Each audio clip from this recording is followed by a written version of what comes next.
Good morning students. इस video में हम मार्सिलियम में पाए जाने वाले निषेचन, भ्रूण परिवर्धन और उसके जीवन चक्र के बारे में चर्चा करेंगे। सबसे पहले हम देखते हैं मार्सिलिया में निषेचन, फर्टिलाइजेशन इन मार्सिलिया। पिछले वीडियो में हमने मार्सिलिया की स्त्रीधानी या आर्किगोनियम की स्ट्रक्चर के बारे में पढ़ा था, जिसमें हमने देखा था कि आर्किगोनियम के अंदर की तरफ 3 कोशिकाएं पाई जाती है, neck canal cell, venter canal cell और एक सेल। देखिए, निषेचन से पूर्व ऊपर की ओर पाई जाने वाली 2 सेल्स अपघटित या डीजनरेट हो जाती है। नेक कैनाल सेल और वेंटर कैनाल सेल निषेचन से पूर्व विघटित होकर एक श्लेष्मी पदार्थ का निर्माण करती है। अनेक पुमणु इस श्लेष्मी पदार्थ की ओर आकर्षित होते हैं, अर्थात यदि मैं यूँ कहूँ कि इसके या इस श्लेष्मी पदार्थ के रसायन अनुचलनी प्रभाव के कारण अनेक पुमणु स्त्रीधानी की ओर आकर्षित होते हैं। इन पुमणुओं में से केवल एक पुमणु स्त्रीधानी में उपस्थित अंड से संयोजित या फ्यूज हो जाता है और पुमणु और अंड के संलयन से एक द्विगुणित संरचना बनती है जो युग्मनज या जाइगोट कहलाती है। चूँकि पुमणु और अंड दोनों अगुणित होते हैं तो इनके संलयन या फ्यूजन से बनने वाली संरचना जिसे जाइगोट कहते हैं वो एक द्विगुणित संरचना होती है और यह मार्सिलिया की बीजाणुद्भिद पीढ़ी की प्रथम कोशिका के रूप में कार्य करता है। इसके बाद में हम देखेंगे मार्सिलिया में पाए जाने वाला भ्रूण परिवर्धन, डेवलपमेंट ऑफ एम्ब्रियो। जैसा कि मैंने अभी आपको बताया कि युग्मनज जो है वो बीजाणुद्भिद पीढ़ी की मातृ कोशिका के रूप में कार्य करता है। तो देखिए किस प्रकार युग्मनज से एक भ्रूण बनता है और एक भ्रूण से एक पूरा बीजाणुद्भिद पादप का निर्माण होता है। सबसे पहले क्या होता है, मार्सिलिया का युग्मनज अपने आमाप या परिमाप में शीघ्रता से बढ़ता है और इस युग्मनज से 2 से 4 दिन में ही एक तरुण बीजाणुद्भिद परिवर्धित हो जाता है। युग्मनज से भ्रूण बनते समय डायग्राम में आप देख सकते हो, ए में जो डायग्राम है उसमें जाइगोट दिखाया गया है। जब इससे भ्रूण का परिवर्तन होता है तो सर्वप्रथम युग्मनज में एक उदग्र वर्टिकल डिवीजन होता है, उदग्र विभाजन होता है। डायग्राम बी में आप देखिए, जाइगोट में एक उदग्र विभाजन से यहाँ 2 कोशिकाएं बन गई है।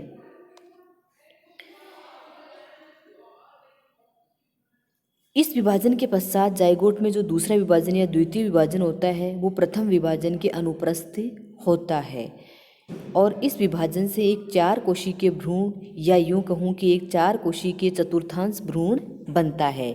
डायग्राम सी में आप देखिए, जो एम्ब्रियो था उसमें विभाजन से एक 4 कोशिकीय भ्रूण का निर्माण हो गया। इस 4 कोशिकीय भ्रूण में ऊपर की ओर जो 2 कोशिकाएं स्थित होती है वो पर्ण और जड़ को जन्म देती है। देखो, ये 4 कोशिकाएं यहाँ पे स्थित है। इन 4 कोशिकाओं में से ऊपर की ओर इसमें देखिए, यहाँ देखिए आप 4 कोशिकाएं हैं, ऊपर की ओर 2 कोशिकाएं हैं और 2 कोशिकाएं नीचे की तरफ है। तो ऊपर की ओर स्थित 2 कोशिकाएं पर्ण और जड़ का निर्माण करती है। देखिए, यहाँ से इस कोशिका से लीफ बनेगी और इस कोशिका से जड़ का निर्माण होगा और नीचे की ओर या आधार की ओर जो 2 कोशिकाएं स्थित है उनसे तना और फुट या पाद बनता है। देखो, इस सेल से स्टेम बनेगा और इस वाली सेल से फुट का निर्माण होगा। जैसे जैसे भ्रूण का परिवर्तन होता है वैसे वैसे स्त्रीधानी का जो अंडधा या जो वेंटर वाला भाग है उसकी कोशिकाओं में तीव्र गति से विभाजन होते हैं और विभाजन के फलस्वरूप तरुण बीजाणुद्भिद के चारों ओर एक विशेष प्रकार की संरचना बनती है जिसको गोपक या कैलिप्ट्रा कहा जाता है। यहाँ पे आप देख सकते हैं कैलिप्ट्रा का परिवर्धन, जैसे जैसे जाइगोट से भ्रूण का परिवर्धन होता है वैसे वैसे ही कैलिप्ट्रा का परिवर्धन शुरू हो जाता है। कैलिप्ट्रा का परिवर्धन स्त्रीधानी के अंडदा वाले भाग से होता है। यहाँ पे आप देख सकते हो किस प्रकार जो कैलिप्ट्रा है वो भ्रूण को चारों ओर से ढके हुए है। तो देखिए शुरुआत में क्या होता है या प्रारंभिक अवस्था में क्या होता है, गोपक या केलिप्ट्रा बीजाणुद्भिद को चारों ओर से ढककर रखता है, परंतु कुछ समय पश्चात ये केलिप्ट्रा लुप्त हो जाता है और तेजी से बढ़ता हुआ बीजाणुद्भिद अनावृत हो जाता है। इसके बाद में हम देखेंगे मार्सिलिया में पाया जाने वाला पीढ़ी एकांतरण या फिर मार्सिलिया का जीवन चक्र, alternation of generation and life cycle. पिछले वीडियोज़ में हमने या फिर जब हमने सिलेजिनेला के बारे में पढ़ा था, तो जिस प्रकार का जीवन चक्र सिलेजिनेला का होता है, सेम वैसा ही जीवन चक्र मार्सिलिया का होता है, क्योंकि सिलेजिनेला और मार्सिलिया दोनों ही विषम बीजाणु वंश या हेटेरोजीनस जेनेरा होते हैं। यहाँ आप देखिए ये मार्सिलिया का बीजाणुद्भिद पादप है। बीजाणुद्भिद पादप जो है वो कायिक जनन भी करता है। कायिक जनन यहाँ दो विधियों से होता है, एक कंद निर्माण द्वारा और दूसरा है विखंडन द्वारा।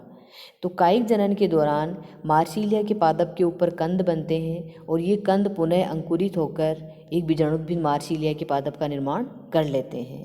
इसी प्रकार विखंडन के द्वारा भी मार्सिलिया का बीजाणुद्भिद पादप कायिक जनन करता है। इसके बाद में हम देखेंगे मार्सिलिया के पादप में अलैंगिक और लैंगिक जनन। तो देखिए जैसा कि आप सभी जानते हो, मार्सिलिया में जब अलैंगिक जनन होता है तब उसमें दो प्रकार की बीजाणुधानियाँ बनती है, लघु बीजाणुधानी और गुरु बीजाणुधानी। इन दोनों प्रकार की बीजाणुधानियों का निर्माण एक विशेष प्रकार की संरचना में होता है जिसको बीजाणु फलिका या स्पोरोकार्प कहा जाता है। तो सर्वप्रथम मार्सिलिया के पादप के जो पर्णवृंत हैं उनके ऊपर बीजाणु फलिका या स्पोरोकार्प बनते हैं और प्रत्येक स्पोरोकार्प में दो प्रकार की बीजाणुधानियाँ बनती है, लघु बीजाणुधानी और गुरु बीजाणुधानी। इसके बाद में यदि मैं लघु बीजाणुधानी की बात करूं तो लघु बीजाणुधानी के अंदर लघु बीजाणु मातृ कोशिकाएँ बनती है। इन लघु बीजाणु मातृ कोशिकाओं में अर्धसूत्री विभाजन मियोसिस होता है और मियोसिस के परिणाम स्वरूप लघु बीजाणु बनते हैं जो कि अगुणित होते हैं, क्योंकि लघु बीजाणु या माइक्रोस्पोर से बनने से पहले अर्धसूत्री विभाजन होता है जिसके परिणाम स्वरूप बनने वाले माइक्रोस्पोर अगुणित होते हैं। ये माइक्रोस्पोर या लघु बीजाणु नर युग्मकोद्भिद की मातृ कोशिका के रूप में कार्य करते हैं या फिर लघु बीजाणु जो है वो अंकुरित होकर नर युग्मकोद्भिद का निर्माण करते हैं। नर युग्मकोद्भिद के ऊपर पुंधानी का निर्माण होता है, पुंधानी के अंदर पुमणु बनते हैं। तो जो लघु बीजाणु मातृ कोशिकाएं बनी थी वो द्विगुणित थी, लेकिन उससे बनने वाले लघु बीजाणु नर युग्मकोद्भिद, पुंधानी और पुमणु ये सारी संरचनाएं अगुणित होती है। इसके बाद में हम बात करें गुरु बीजाणुधानी की, तो गुरु बीजाणुधानी में भी गुरु बीजाणु मातृ कोशिकाएं बनती है। इन गुरु बीजाणु मातृ कोशिकाओं में अर्धसूत्री विभाजन होता है जिसके परिणाम स्वरूप 4 गुरु बीजाणु बनते हैं। उन चारों गुरु बीजाणु में से केवल एक गुरु बीजाणु ही सक्रिय रहता है, बाकी सारे गुरु बीजाणु अपघटित हो जाते हैं। ये सक्रिय गुरु बीजाणु अंकुरित होकर स्त्री युग्मकोद्भिद का निर्माण करता है। स्त्री युग्मकोद्भिद पर स्त्री धानियाँ परिवर्तित होती है और स्त्री धानी के अंदर अंड या एग का निर्माण होता है।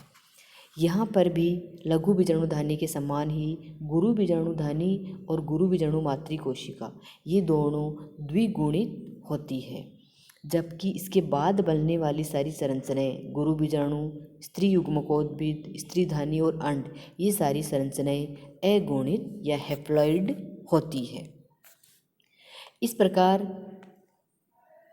पुंधानी और स्त्री धानी के अंदर पुमणु और अंड का निर्माण हो जाता है। इसके बाद में आता है निषेचन या फ्यूजन। निषेचन में देखो क्या होता है, अंड और पुमणु यानी एग और एंथ्रोजोइड आपस में संलयित होते हैं। संलयन की क्रिया को निषेचन कहा जाता है और संलयन के परिणाम स्वरूप एक द्विगुणित संरचना बनती है जिसको जाइगोट या युग्मनज कहा जाता है। यह जाइगोट विभाजन के द्वारा भ्रूण का निर्माण करता है और भ्रूण फिर बीजाणुद्भिद पादप को जन्म देता है। इस प्रकार मार्सिलिया में जीवन चक्र पाया जाता है जिसमें दोनों प्रकार की जनरेशन यानी गेमेटोफाइटिक और स्पोरोफाइटिक दोनों का अल्टरनेशन पाया जाता है, एकांतरण पाया जाता है। यहाँ देखिए, यहाँ तक की सारी संरचनाएं यानी गुरु बीजाणु मातृ कोशिकाएँ और लघु बीजाणु मातृ कोशिकाएँ, यहाँ तक की जो सारी संरचनाएं हैं वो मार्सिलिया की बीजाणुद्भिद पीढ़ी या द्विगुणित पीढ़ी को निरूपित करती है, जबकि इसके नीचे की सारी संरचनाएं जो है वो मार्सिलिया की एक बार फिर से रिपीट कर देती हूँ कि ऊपर की मैंने जो सारी एक डायग्राम लाइन खींची है उसके ऊपर या उसके अंदर जो भी संरचनाएं हैं वो सभी द्विगुणित होते हैं और मार्सिलिया की बीजाणुद्भिद पीढ़ी को निरूपित करते हैं। बाकी इसके नीचे की जो सारी संरचनाएं हैं वो अगुणित होते हैं और मार्सिलिया की युग्मकोद्भिद पीढ़ी को निरूपित करती है। इस प्रकार मार्सिलिया में बीजाणुद्भिद और युग्मकोद्भिद पीढ़ी का एकांतरण चलता रहता है। Thank you.